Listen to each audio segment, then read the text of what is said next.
It was silent around 2 a.m. in the morning.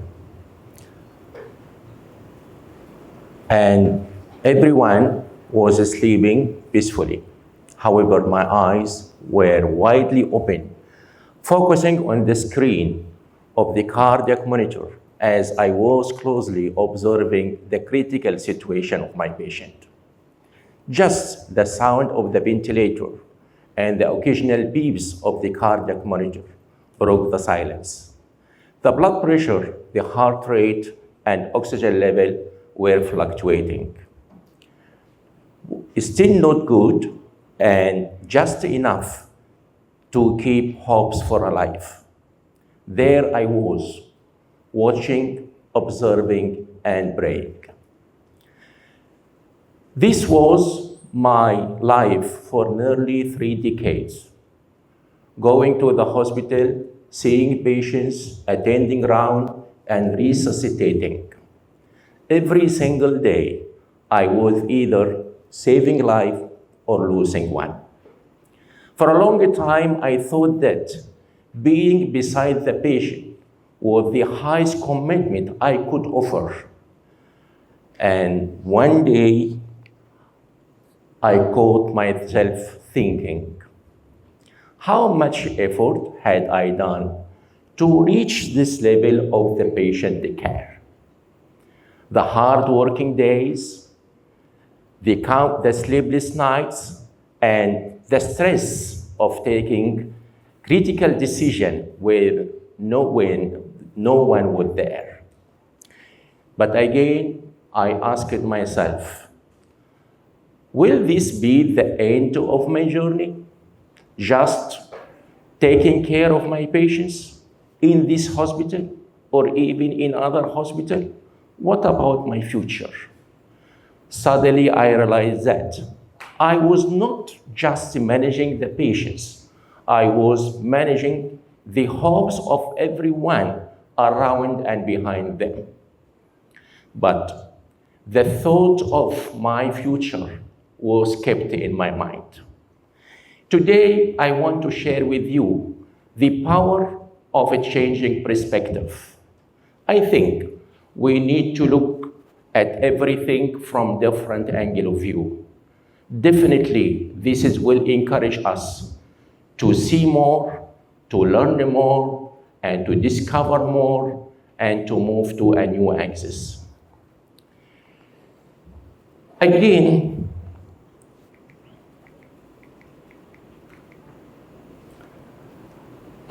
one day, I tried to be honest with myself.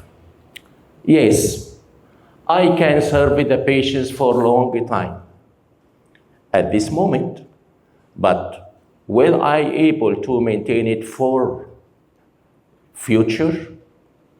It's not related that I don't like my job or I don't like my work. Actually, I love my work, even with the long working hours, even with the countless on-call nights, and even with stress when I exposed to medical disasters. But let's say for a reason, I was not able or I'm not able to maintain it at that time. To whom and how I brought this long experience to serve the patients. And why not I take the initiative step from now to share and pass this experience with the new generations of doctors who will serve many patients at different places in the future, and who knows, perhaps I will be one of them. That is the moment I decided to shift to a new axis. I stepped away from the patient care side and I moved to the whiteboard in the classroom to shape the new generations of doctors, I mean here, the medical students. Frankly speaking, it wasn't an easy decision. It was a really challenging decision, as it was my own choice and I was not forced to take it. But moving to the academia actually entirely have great a new world. Since I started my medical career, I worked as a clinician. I had been working in the government hospital in Malaysia here almost 14 years. And even after I moved to academia, I'm still going to the government hospital, but not as a clinician, as a lecturer for my new access. Being in the same hospital, having two roles, is not that far, but it is not also the same. That's why I have to learn new things and I have to discover new things. When I was a clinician, I used to manage my patients directly. And I used to lead the ward round and to guide the medical officer who had their own basic training before, who had seen many patients before, and who had also a reasonable level of experience. Thus, when I discussed a case with them, let's say a case of respiratory failure, where the oxygen level will drop, I would say, this patient have respiratory failure. What is our next step?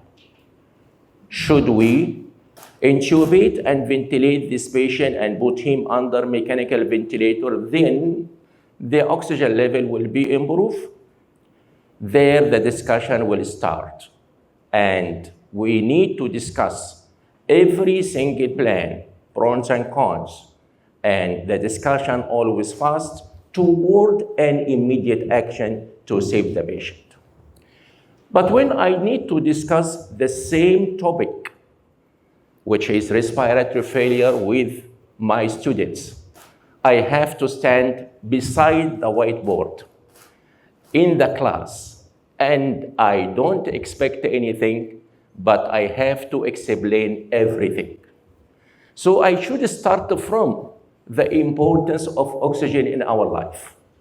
How the lung do this exchange of gases. What are the types of respiratory failure? What are the clinical manifestations of low oxygen? And what are the options of the management? Then after that, I take them to the ward where they never be before. Actually, there is another area which attracted me and in the new career, which is the advanced medical education. The medical education now is totally different than those days when I studied medicine. It is no more related to memorizing 1, 2, 3, 4. The medical education now is to emphasize on improving the perception of the information through audiovisual advanced medical technology, such as medical simulation or 3D models. It's no more being just to gain information. It is actually emphasizing on the analyzing and collaboration with the student together to improve the critical thinking and also analyzing thinking. And this is through many teaching modules, which one of them we call it case-based study. In such a case, the student have to discuss a case, either this case, recent case, or even retrospective case. And the learning through analyzing everything in the scenario and starting to have the proper options of therapy and management. Another part of these educational changes occur that now no more the students are passive learner. They started now to be an active learner, meaning that they have to participate in their learning. And this will be through another models, we call it problem-based learning.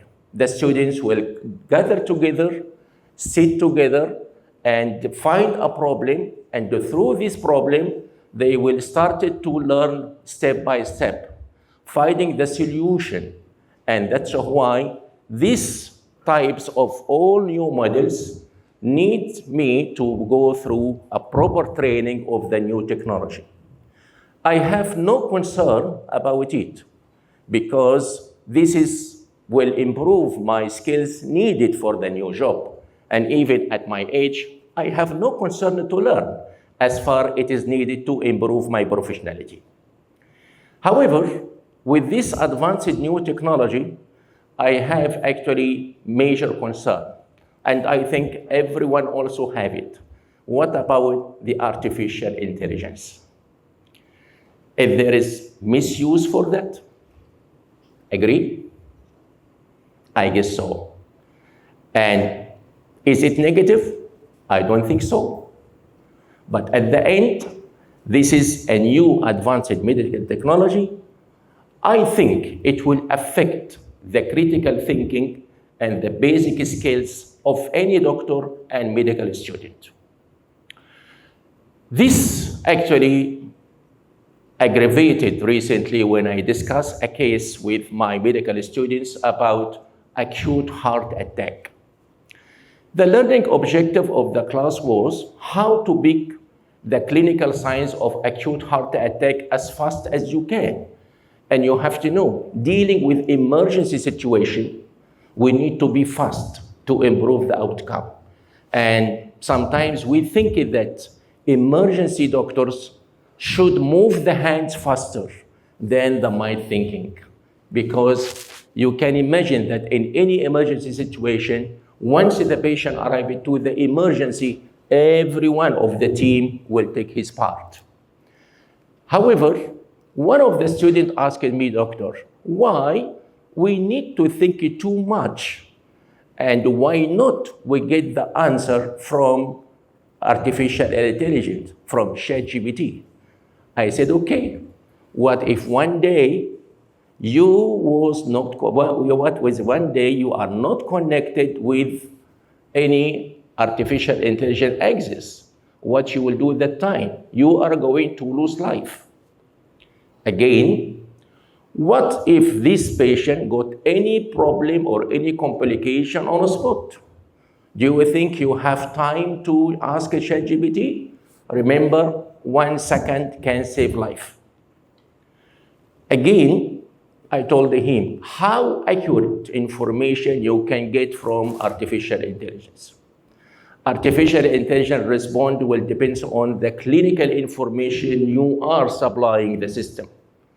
And I understand that certain, artificial intelligence, they have high end of information, but not all in the information applicable because you are seeing different cases, different patients. At the same time, this artificial intelligence, as I said before, it is beneficial. I am not against artificial intelligence. I am not saying that I will not be willing to learn about artificial intelligence, but again, it doesn't mean that I will be away from 30 years practicing medicine and I ignore my clinical experience and just rely on the artificial intelligence. But what is the solution? How to look at the new technology? If someone ignores it, they will say, oh, you are traditional thinking doctors. The best is to create access between the conventional medicine and the advanced medicine, including artificial intelligence. And the skills is to know when you use either one of them or both of them. I don't think in the emergency condition that you need to rely 100% on artificial intelligence. You might be late. At the same time, this need an accurate decision. Maybe artificial intelligence can be good for the medical students as assisting tool, but not replacing the books, not replacing the lecture as it happened now. All the medical students relying nearly 100% on artificial intelligence in the thesis, in the, for answer of the questions, everything. Even they know that we can discover that, but they can manipulate and they change, then we can't code it. I think we need to be brave, to shift to a new axis, even slight deviation. Because looking for the things from different angle, will motivate us to know more and to improve our skills. No matter what is your professional, but the most important to ask yourself, have I shifted to a new axis or not yet? If not yet, I think you should start from now, at least to be prepared for any unpredictable life change. And we need to learn from our past experience with COVID. Those days where online shopping overcame of the walk-in shopping, and also online food order overcame on the dining in. And we can see now there are many jobs in the future is going to be replaced. Maybe the best example I need to share with you is the cashier one, which is already started. I think many shops, many malls, they have already self-checkout. And what is the future of those cashiers? They are losing their job now, and I think they are losing their job more in the future. Now it's a time for them to move to a new axis, to learn, to get any other new axis matching with their experience. But it is not easy for some of them because the mindset rejects the changes. And sometimes we have to. And at the end, I wanted to say that the great change will not come from the repeating the same things, even we master it. The greatest changes will come from trying new things, from looking for new things to work on. At the same time, when the life goes, of course, a new axis will arise. Thank you.